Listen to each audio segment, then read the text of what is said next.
할렐루야. 오늘 저희들 함께 읽으신 역대하 4장 말씀으로 오늘 이 내실의 충실함이라는 주제를 가지고 오늘 함께 은혜를 나누겠습니다.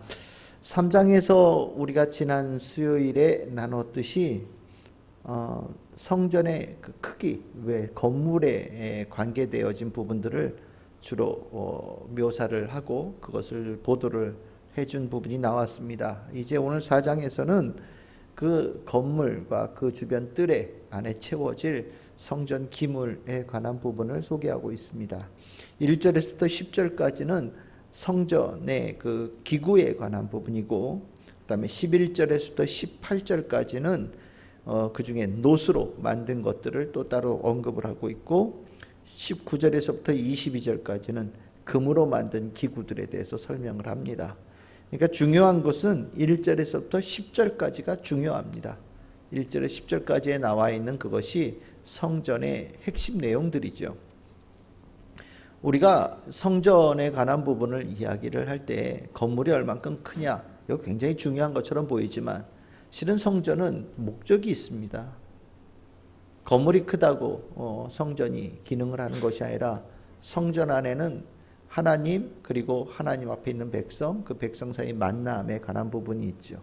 그 만나는 자리에 우리는 예배를 드리게 되어지고, 그 예배에 드리는 기구들, 그리고 하나님께서 그 자리에 임재하신다라는 상징들, 그리고 그 하나님의 함께 하심을 통하여서 이 땅에 이루어질 일들이 성전의 기물들을 통하여서 또 예배와 만남을 통하여서 잘 운영되어지는 것이 참 중요합니다.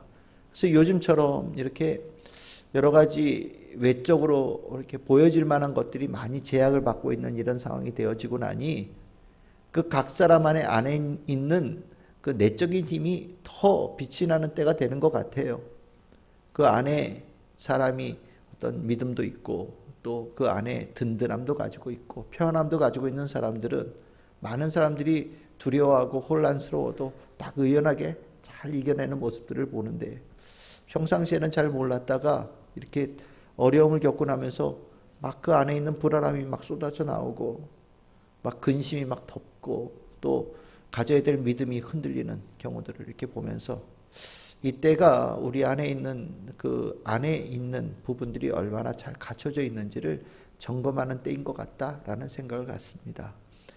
우리가 믿음은 기본이 중요하다라고 늘 얘기를 합니다. 기본만큼 중요한 게 없죠. 기본이 화려하진 않습니다. 하지만 그 기본은 해야 될 일을 하게 하고 또 해야 될 일을 잘 할 수 있게끔 만들고, 그 기본 위에서 기술도 붙고 또 그 위에 화려함도 생기고 그 위에 어떤 다른 성과를 낼 수 있는 뭔가 기회도 얻어지는 겁니다. 기본이 잘 안 되어 있으면 평상시에는 잘 모르는데 위기를 잘 넘어갈 수가 없지요. 성전도 딱 그 기본에 관한 부분을 얘기하고 있는 거예요. 오늘 여기 보시면 이제 몇 가지의 모습들이 나오는데, 첫 번째로 나오는 기물이 뭐냐? 1절에 나옵니다. 딱 한 절 나오는데 놋제단이라고 나옵니다. 놋제단. 길이가 20규빗이고 너비가 20규빗이고 높이가 10규빗이다. 여러분들 1규빗 보통 몇 센치 정도 보시면 된다고 그랬습니까? 그냥 50cm 보면 됩니다. 뭐 45, 47, 뭐 48, 뭐 이렇게 얘기 많이 하는데, 아니 뭐 그냥 딱 50cm 정도 딱 보면 얼추 맞을 것 같아요. 그러니까 길이가 20규빗, 그러니까 한 10m 되는 겁니다. 꽤 길죠. 꽤 넓은 겁니다. 높이가 10규빗이니까 몇 메다입니까? 5m입니다. 5m니까 진짜 높은 겁니다. 옆에가 10m인데 위로 5m가 올라가 있으니까 옆에 모양보다 실은 높이가 더 인상적일 수 있습니다. 2대1의 그 비율이잖아요. 아마 그 놋제단 위로 올라가는 것이 꽤나 가파르게 올라갔을 것 같아요. 그 놋제단 위에 이제 그 제단이 있는데 실은 이 크기는 상당히 커진 겁니다. 성막에서 성전으로 갈 때도 굉장히 커진 것처럼 모든 기물들이 커지고 모든 기물들이 많아졌어요. 그래서 놋제단도 모세의 성막에서는 5규빗, 5규빗, 3규빗이에요. 그러니까 2.5m, 2.5m, 1.5m였거든요. 근데 그것이 2.5m짜리가 10m가 됐으니까 옆으로는 4배가 커졌고요. 위로는 한 2배가 커진 높이가 됩니다. 그러니까 상당히 커진 거죠. 이 놋재단의 여러분들 기능이 뭔지 잘 아시죠? 놋재단이 왜 이렇게 중요하게 크게 지어졌느냐? 그곳에서 바로 하나님 백성들이 하나님 앞에 제물을 올려드리고 예배를 드리기 때문입니다. 거기에는 나를 드린다는 헌신이 첫 번째고, 우리가 그래서 보통 이거를 번제하고 연관을 시키죠. 내 삶이 다 하나님께서 주신 겁니다. 이 기본적인 자세예요. 그래서 하나님 앞에 내 삶을 온전하게 다 올려드립니다라는 번제, 제일 중요한 거. 번제가 기본으로 딱 있고 거기에 필요에 따라서 죄를 지은 사람은 속죄제도 하고, 또 잘못을 실질적으로 저지른 사건이 있는 사람은 속건제도 드리고, 또 거기에 감사함으로 곡물에 대한 감사를 드리는 사람들은 소제도 드리고, 또 어떤 서원이 있거나 어떤 응답이 있었거나 아니면 내가 그냥 많은 사람들과 같이 기쁨을 나누고 싶다라고 생각하는 사람들은 화목제라고 하는 제사를 통하여서 하나님 앞에 예배를 올려드리게 됩니다. 제사를 올려드리죠. 성전에 굉장히 중요한 거예요. 뭐 그렇게 제단이 커? 라고 누구는 얘기할지 모르지만, 뭐가 그렇게 제단이 높아? 라고 얘기할지 모르지만, 이 성전을 지으면서 후람이라고 하는 사람은 하나님께 예배를 드리는 것들을 많은 사람들이 분명히 알 수 있으면 좋겠다. 그리고 예배는 이렇게 올려드리는 거잖아요. 그러니까 더 우러러보면서 올려드렸으면 좋겠다라는 생각으로 아주 크고 높게 지었던 것 같습니다. 우리가 예배를 드림의 모습도 똑같습니다. 우리가 교회 안에서 뭐 여러 가지 교제도 이루어지고 뭐 여러 가지 일들이 이루어지지만, 우리가 해야 될 일은 하나님께 예배 드림이죠. 예배를 드리는 것이 나를 드리는 거예요. 나를. 예배자가 예배에 가장 중요한 거예요. 내가 무엇을 들고 왔느냐, 내가 뭐 어떤 뭐 대단한 무슨 성과를 가지고 왔느냐, 그건 그 다음 문제예요. 예배는 예배 드리는 그 사람 자체가 제일 중요한 거예요. 그래서 우리의 삶을 산 제물로 주님 앞에 드려라, 이런 얘기도 나오는 것이 바로 그겁니다.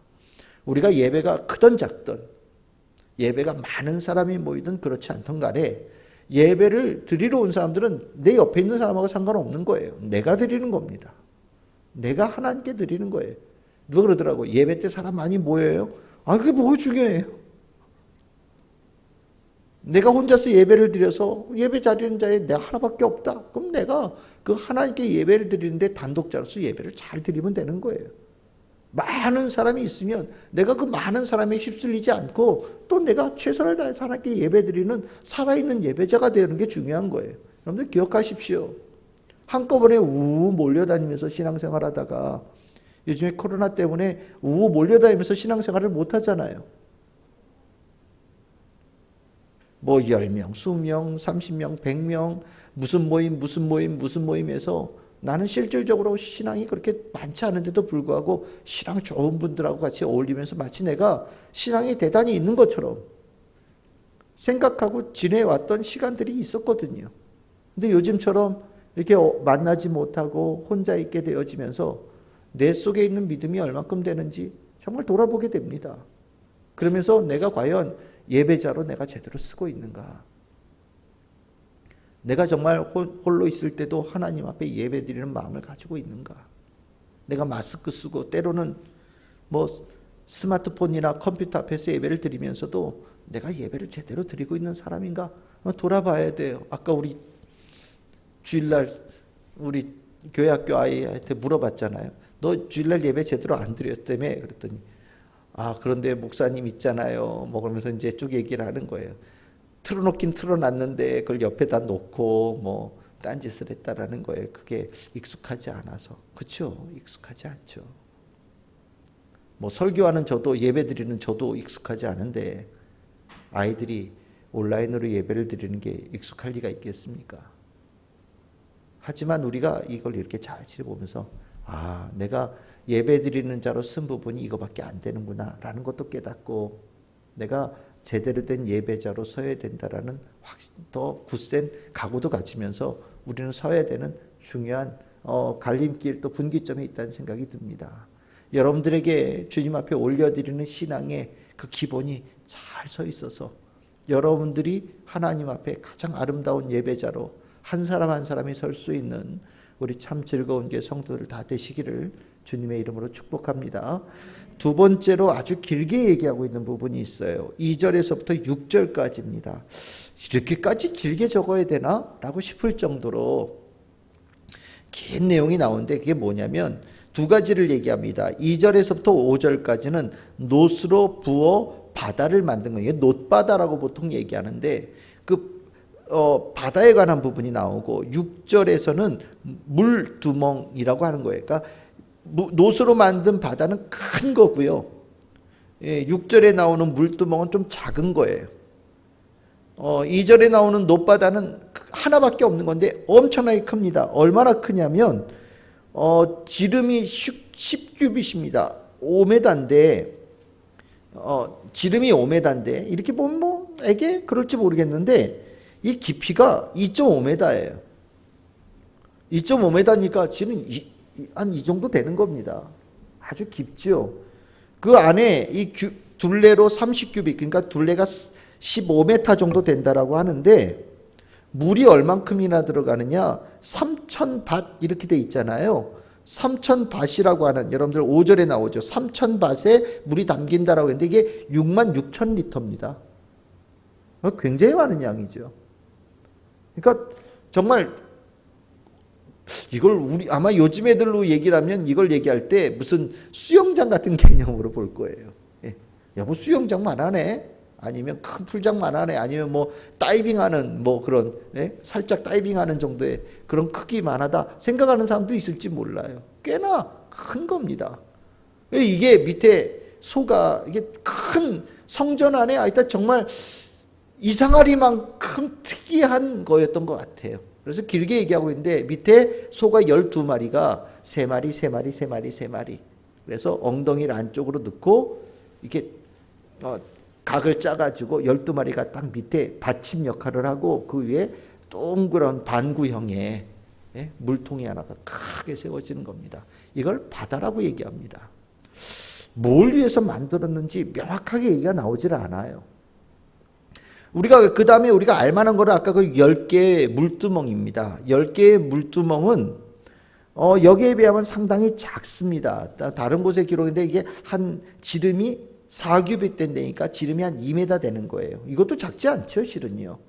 지름이 2m 정도 되어지는데 하나의 통에 40밭, 그러니까 물의 양으로는 한 880리터 정도 들어가는 통이라는 거예요. 그게 그런 것이 10개가 있는 거죠. 이 10개의 용도에 대한 부분은 얘기가 나옵니다. 번제물 6절에 보시면 번제에 속한 물건을 거기서 씻고 이렇게 돼 있습니다. 그러면 그 바다는 뭐 하는 데 쓰느냐? 아까 얘기했던 바다는 제사장들이 씻기 위한 바다다 이렇게 얘기를 하고 있어요. 그러니까 10개의 물두멍은 동물을 씻는 거고 큰 바다의 물로는 제사장이 씻는 용도다라고 얘기를 합니다.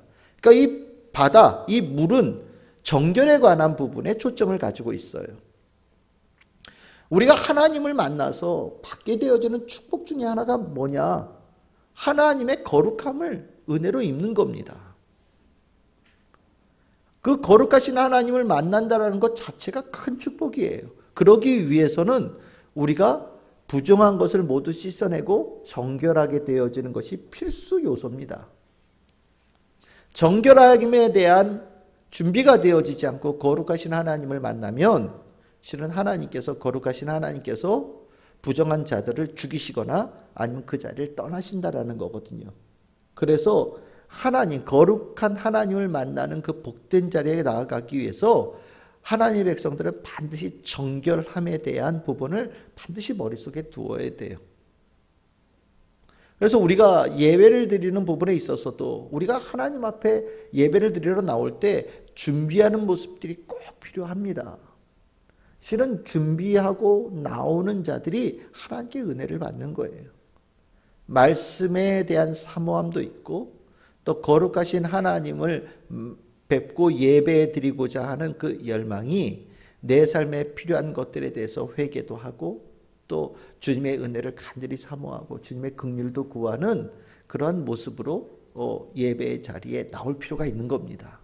그래서 우리가 예배를 드리기 전에 뭐 성도들 간의 교제도 중요하고 하지만 실은 교제는 조금 이따 나누고 아침에 교회에 오셔서 조금 일찍 오셔서 한 주간 있었던 이런저런 나의 삶의 모습에 대해서 하나님 앞에 고백하면서 하나님의 긍휼로 저의 부족한 것들 또 모자른 것들에 대해서 하나님께서 용서해 주시기를 구하고 회개하는 마음으로 예배를 준비하는 것 굉장히 중요한 거예요. 회개하지 않는 자는 내가 주님을 만나고 예배 드릴 것에 대한 준비되어지지 않는 자는 실은 아주 엄격하게 얘기한다면 불경한 모습이에요. 하나님을 우습게 여기는 겁니다. 하나님은 그렇게 내가 만나고 싶을 때 막 만나고 하나님을 막 함부로 쉽게 생각할 수 있는 분이 아니잖아요. 근데 우리가 이제 여기 이제 우리는 은혜가 있죠. 예수 그리스도의 은혜로 우리의 죄가 다 씻김을 받아서 우리가 이 자리에 있을 때 의롭다 칭함을 받은 존재로 이 자리에서 예배를 드리는 은혜를 입었지만 그럼에도 불구하고 내 마음속에는 그래도 늘 그 은혜에 감사하면서 그 많은 은혜를 받았지만 그 은혜대로 다 살지 못하는 나의 모습을 회개하고 또 그 마음으로 주님 앞에 긍휼을 구하고 또 예배를 드리는 자가 되어지는 것은 상당히 중요하다라는 저는 생각이 듭니다. 우리가 바깥에 살면서 100% 정결하게 산다고 얘기할 수는 없습니다. 우린 정말 이런저런 모양으로 좀 찌그러지기도 하고 찢어지기도 하고 더럽혀진 모습들 있잖아요. 하지만 적어도 그 모양이지만 주님께서 우리에게 은총을 주셔서 예배의 자리로 불러주셨으니 주님 앞에 예배 드리기 전에 조금이라도 하나님의 긍휼을 구하고 정결함으로 회개의 모습으로 예배를 준비하는 것은 꼭 필요하다라는 생각을 갖습니다. 우리 참 즐거운 게 성도 여러분, 여러분들을 주님께서 한 사람 한 사람을 보고 계셔요. 단체가 아닙니다. 여러분들 한 사람 한 사람을 보고 계셔요. 그 여러분들의 한 사람 한 사람의 삶의 모습을 주님께서 지극히 사랑하십니다. 단체로 사랑하시는 게 아니라 여러분들 한 사람 한 사람을 다 사랑하셔요. 그러니 하나님 앞 하나님께 깊은 사랑받은 자로서 하나님 앞에 나올 때 하나님의 거룩함의 품성을 만날 수 있고 그 앞에 예배 드릴 수 있는 합당한 모습이 되기 위하여서 주님 앞에 기도로 준비하고 주님의 은혜를 구하는 우리 성도들이 되어지기를 소망합니다. 세 번째로 이제 나오는 기물은 7절서부터 이제 그 밑에 있는 것까지인데 금으로 등잔대 10개, 또 상 10개, 대접 100개 이렇게 얘기를 하고 있습니다. 여러분들이 이 지성소 앞에 있는 성소, 건물 안에입니다. 건물 안에 있는 성소 안에는 세 가지의 그 기물이 있었다라고 얘기해요. 성구가 있었다고 얘기인데 하나는 오늘 얘기하는 등잔대고요. 두 번째는 이제 진설병 떡상이라고 얘기를 합니다. 떡의 상이 있었고 세 번째는 하나님 앞에 향을 올려드리는 분향단이 있었다라고 얘기를 합니다. 그래서 이제 여기는 안 나오지만 19절에 보시면 금제단이라고 있죠. 금제단. 아까 놋제단은 바깥에 있던 거고요. 10m짜리, 5m짜리 큰 거, 바깥에 있는 거, 동물을 태우는 거는 놋제단이고 성전 안에 있는 제단이 하나 있는데 그거는 금제단이면서 이 제단은 뭘 하느냐? 향으로 태워서 하나님께 올려드리는 제단이에요. 그래서 우리가 성전 안에 있는 거는 금제단, 바깥에 있는 건 놋제단 이렇게 보통 얘기를 합니다. 그래서 이제 성전 안에는 세 가지 기물이 있었다는 거예요. 금제단은 하나예요. 향 피우는 건 한 군데입니다. 그런데 전에 성막에는 등잔대도 하나고 또 떡상도 하나였어요. 그런데 이번에 이 솔로몬 성전은 숫자가 확 늘어납니다. 그래서 등잔대도 10개, 떡상도 10개, 이제 금제단은 하나 이렇게 만들었다고 얘기를 하거든요. 이유가 있겠죠. 그 이유는 건물이 굉장히 커졌어요. 그러니까 뭐 등잔대 하나 가지고는 너무 어두워서 아마 제대로 일을 보지 못할 수도 있고요. 뭐 여러 가지 이유가 있겠지만 실은 근데 이것을 더 근본적으로 얘기한다면 이 등잔대가 가지고 있는 원래의 그 의미, 그리고 떡상이 가지고 있는 원래의 의미, 그리고 이 금제단이 가지고 있는 원래의 의미가 더 중요하겠죠. 등잔대는 이겁니다. 너희들 앞을 비추는 빛이라고 얘기를 합니다. 하나님이 앞이라고 하는 것은 얼굴을 얘기하거든요. 그러니까 하나님을 자신의 얼굴을 드러내는 하나의 상징이고요. 또 이 빛에 하나님 앞에 서 있는 하나님의 백성의 얼굴도 비춰집니다.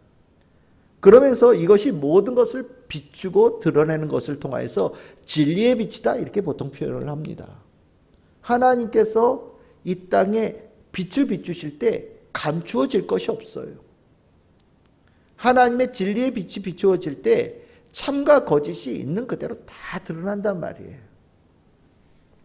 내가 뭐 때로는 우리 요즘처럼 이렇게 마스크도 쓰고 뭐 때로는 뭐 얼굴에 화장도 하고 뭐 때로는 앞에다 뭐 다른 걸 씌워서 나는 숨길 수 있지만 하나님의 진리의 빛 앞에서는 숨길 수가 없어요.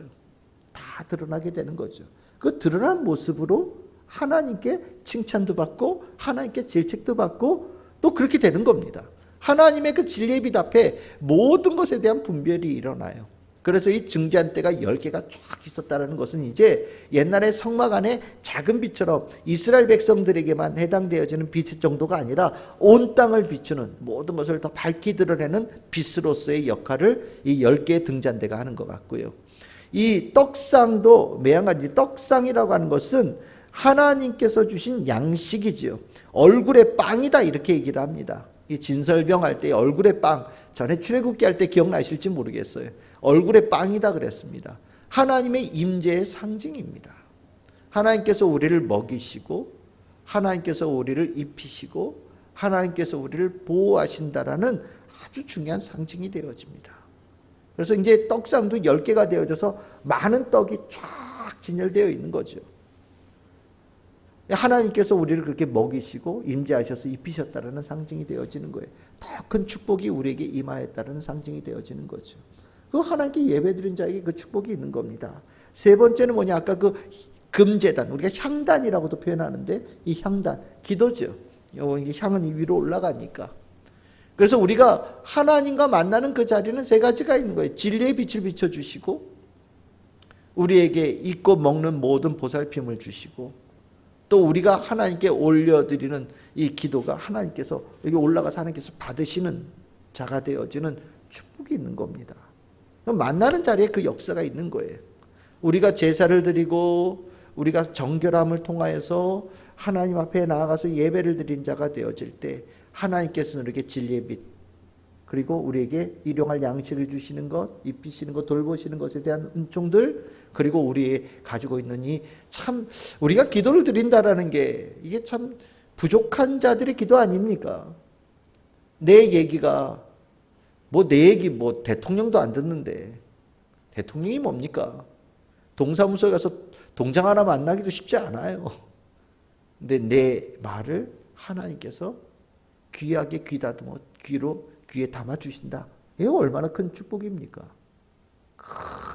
정말 큰 자격을 내가 부여받은 거죠. 그것이 그렇게 예배드리는 자리에서 일어난다라는 겁니다. 하나님께서 들으시면 반드시 응답하십니다. 여러분들 믿으시죠? 하나님은 그냥 듣지 않으셔요. 들으시면 듣는 것에 대해서 책임을 가지시고 거기에 대해서 응답하여 주시기 위해서 들으시는 거예요.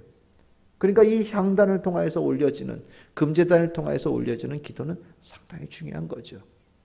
이것이 성전 안에 있는 일들이에요. 이것을 하기 위해서 이렇게 후람이라고 하는 사람이 최고의 기술을 가지고 성실하게 모든 것들에 대해서 준비했다라고 얘기를 합니다. 노수로 만들어야 될 것은 노수로 풍성하게 만들고 금으로 만들 것은 금으로 풍성하게 만들어서 그 성전이 겉으로만 그럴듯한 성전으로 끝나는 것이 아니라 안에서 일어나는 일은 겉의 그 외양보다 더 아름답고 더 귀한 일들이 일어나는 성전으로 되어질 수 있는 준비를 후람이 자신의 모든 것을 그리고 솔로몬이 자기의 모든 것을 그리고 이스라엘 백성들이 자신들의 모든 것을 다 합쳐서 성전을 이렇게 준비했다라고 얘기를 하고 있는 겁니다. 우리의 이 신앙의 모습, 이 성전 안에서 있는 이 모습을 보면서 저는 우리의 신앙의 모습이 이렇게 잘 내실이 있으면 좋겠다. 그래야 된다라는 생각을 굳건하게 갖습니다. 한 가지 그냥 이거는 덧붙이는 얘기인데 아까 그 놋바다 있지 않았습니까? 이 놋바다가 갖는 의미를 학자들은 이런 얘기도 합니다. 바다라고 하는 것은 혼돈이에요. 이스라엘 백성들에게 바다라고 하는 것은 불안하게 만드는 것, 두렵게 만드는 것, 세상을 다 어그러뜨리게 만드는 것이 바다라고 생각을 했어요. 그런데 하나님의 임재 앞에 바다가 어디에 있습니까? 놋이라고 하는 놋으로 만든 이 틀 안에 바다가 있어요. 바다가 자기 마음대로 막 뛰노는 것이 아니라 그 혼돈도 하나님 앞에 있을 때는 잠잠한 바다. 하나님께서 이 땅을 이제 임재하셔서 다스리심을 통하여서 이제는 더 이상 사람들을 두렵게 하고 불안하게 만드는 모든 혼돈은 끝났다라는 상징을 그 큰 바다로 둔 거 아니냐라고 얘기하는 학자들도 있거든요. 저는 그 얘기도 맞다라는 생각이 듭니다. 우리가 하나님을 만나서 우리는 질서라고 하는 것을 알게 되어집니다. 우리는 하나님의 백성이 되어지고 나서 창조와 구원함이라고 하는 단어를 우리들의 삶 속에 깊이 가지고 들어오게 되어지죠. 창조는 무엇입니까? 혼돈의 세상을 질서 있게 만드시는 것, 또 무에서 유를 만드시는 것이 창조지요. 구원이 뭡니까? 그 창조되어진 세계가, 질서의 세계가 죄로 인하여서 무질서하게 되어지고 다치게 만들고 상하게 만들고 거칠게 만들고 많은 것들을 죽음으로 이끌어가는 세상으로 되어져 갈 때 그것을 다시 질서의 세계로, 다시 아름다움의 세계로 바꿔가는 것이 구원이지 않습니까? 죽음에서 생명으로 바꿔가는 것이 구원이지요. 우리가 하나님의 백성이 되어지면서 많은 사람들이 두려워하고 걱정 속에 무너져 갈 때 우리는 하나님의 백성으로서 그 안에서 질서, 생명, 그리고 하나님께서 모든 것을 통치하심에 대한 확실함을 우리의 마음에 새기면서 살아가는, 다른 관점으로 살아가는 모습을 더 분명하게 보여야 될 책임을 가지고 있고, 우리는 그런 권리, 그런 능력을 이미 체험한 자들이 바로 우리 성도들이라고 저는 생각을 합니다. 그래서 이 바다, 하나님 앞에 꼼짝없이 머물러 있는 이 바다를 여러분들이 상상하시면서 여러분들 앞에 다가오는 두려움도 하나님 앞에 바르게 예배드리는 자들에게는 이렇게 그릇 안에 있는 물밖에 되지 않는다는 것을 확실하시길 바라고, 믿음으로 이겨내고 하나님께 감사할 수 있는 우리 성도들 다 될 수 있기를 소망합니다.